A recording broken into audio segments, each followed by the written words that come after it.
Some of you are familiar with that. That allows you to have a synchronous class via your computer. You can be sitting at home in your pajamas and have class.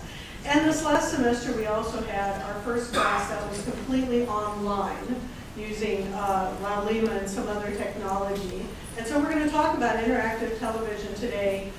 We're also working to get our Bachelor of Social Work program completely via distance education, and then eventually we hope to have our PhD program completely via interactive television.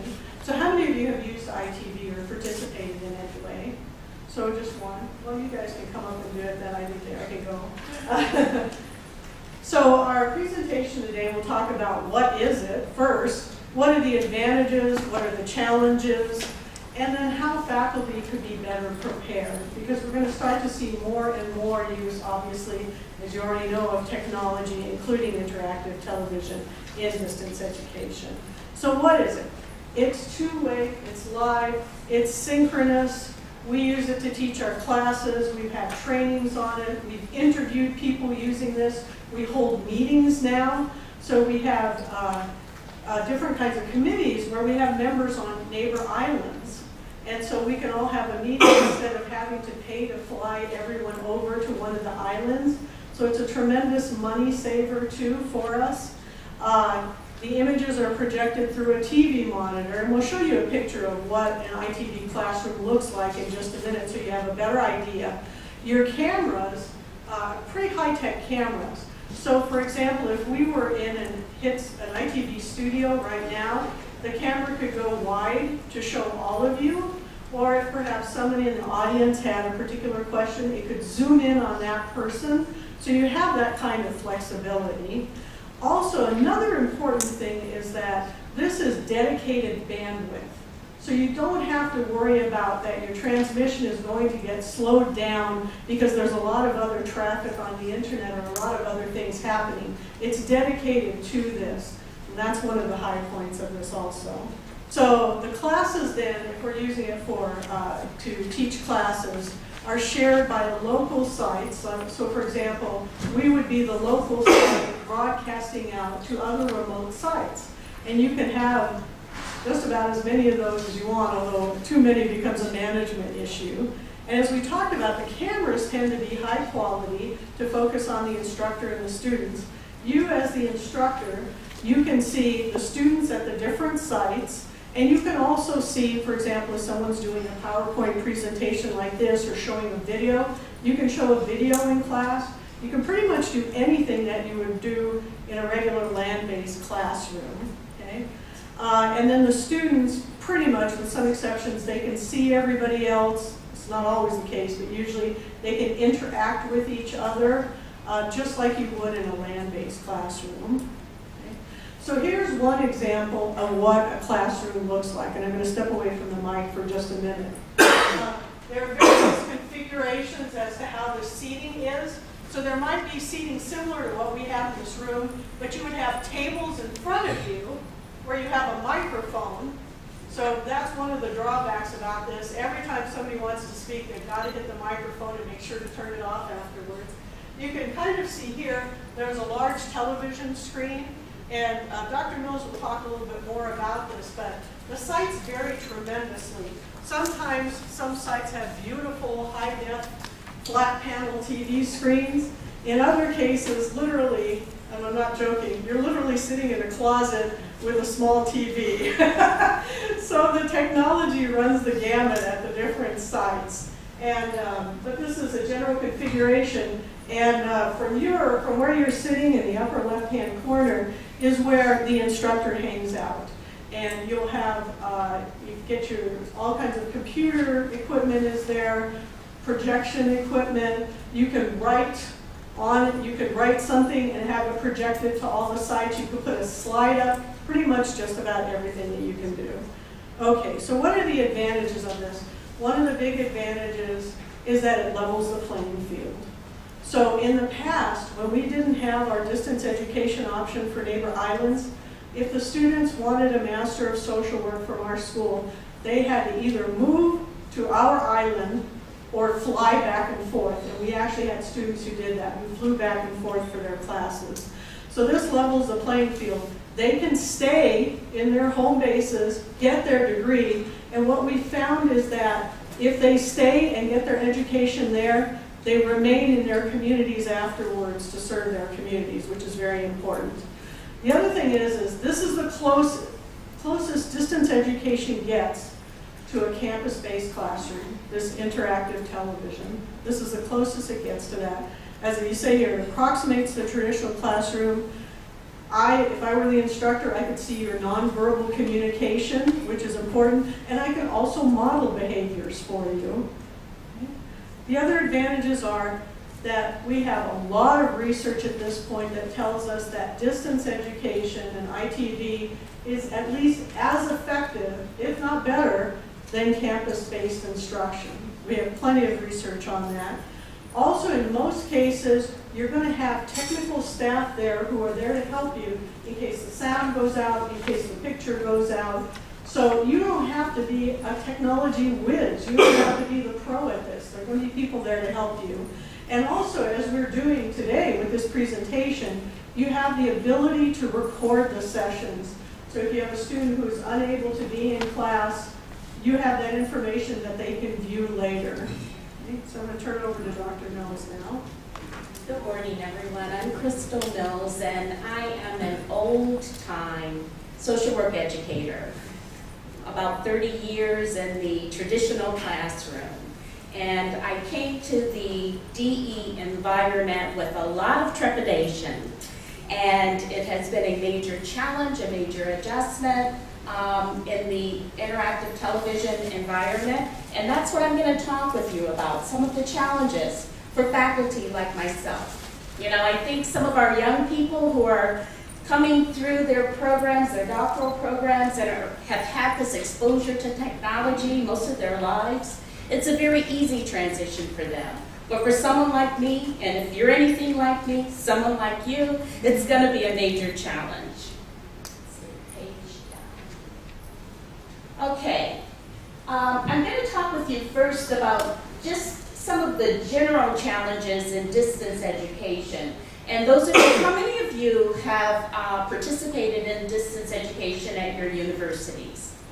So you're aware that when you're involved in distance education, regardless of the modality, there's a lot more time necessary. The time demands are a lot greater. I remember when I was teaching in the face-to-face classroom, I could, you know, if I'm teaching a class that I've taught before, I could kind of walk in with my notes and wing it a bit, right?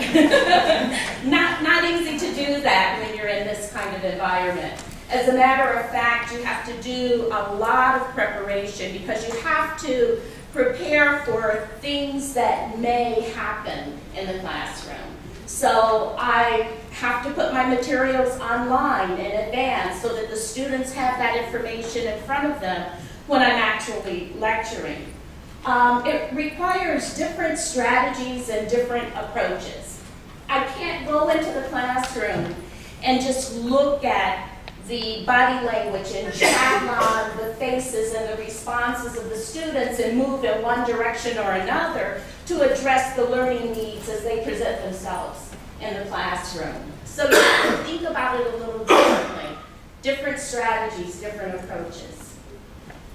And you need to think about those strategies and approaches in a way where it will not compromise the quality of the instruction. And that's a challenge. A lot of the literature suggests that if you know the content, the subject matter, then you know that you'll do well. But that's not the case. As a matter of fact, as I will talk about a little later, when you're in a DE environment, especially a HITS interactive television environment, just knowing the content is not enough. It's, you know, when I talk, when I lecture, I'm able to kind of build on, you know, the flow and move quickly through information. In that kind of environment, you can't do it. It's not that easy.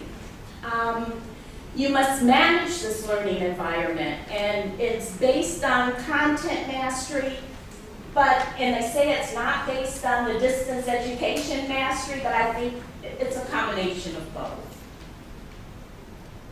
There are also challenges to students in the DE environment. Technology challenges, oftentimes I've had students that have not been able to participate. For example, I did my first fully online course this past semester. And I had one student who had to drop because she was unable to access the information in a timely manner because of technical difficulties. There are some difficulties in interacting with the students, the interaction between the faculty and the students, and then interactions with other students. Sometimes students feel very isolated when they're in a DE environment. And there are distractions, and sometimes students just disengage. And I can talk about that a little bit more relative to just the HITS television environment. So specific to ITV, Violet talked about the fact that depending on the site, the location, the equipment may vary. There's a large, there's a large range in terms of the quality of the equipment. We have some sites, for example, on the island of Lanai, where our interactive television is literally a little small room that's equivalent to a closet. And they have one television that sits on the stand. And the students sit there with that one television. Depending upon the site, there may not be technical staff available to help if there's a problem. And if there's a problem, that site actually goes down. So you have to have preparation of materials to get the materials to the students if that happens. Sometimes there are audio issues that are associated with it because our students sit at a table, and in order to participate in the discussion, there are these microphones on the table, and they have to press the button for the microphone to come on, and then they have to press it to go off once they complete their statement. And sometimes we have difficulties with that interface. And then we also may have difficulties relative to the video issues. Sometimes the picture at one or another location may go out, or the quality of the picture may not be there. For me as an instructor, I found that it's important to be able to pay attention to what's happening at each of the sites. And if you're in our interactive classroom is a little different than you may think. We don't have students in the classroom with us, so there's no one physically there. Everybody's kind of on a monitor, and we have 5 different sites, so there are 5 different classrooms on these monitors. And so you have to kind of attend to each one of those small classrooms on the monitors. And it's difficult to see all of the students. I had a situation with my first class where the students were actually sitting off camera, so I couldn't see them. So you have this list of students that's supposed to be in the class, but where are they? And then you find these disembodied voices coming through. Well, there's students sitting over here on the side, and they don't take kindly to your asking them to move over so that you can see them on the camera. Okay. It doesn't look like I'm going to get through everything. I am so sorry. In terms of preparation, very, very quickly, administrative support is key. As a faculty member, if you're going to prepare for the interactive television environment, you're going to need to prepare well in advance. I post all of my lectures online in PowerPoint so that the students are able to download them. Notes, interactions, activities, those kinds of things have to be prepared in advance and available to the students. And as an instructor, I need to have some level of comfort with technology, which I do not. So I think we'll move through that. The information will be available online. That's my contact information and Violet's contact information.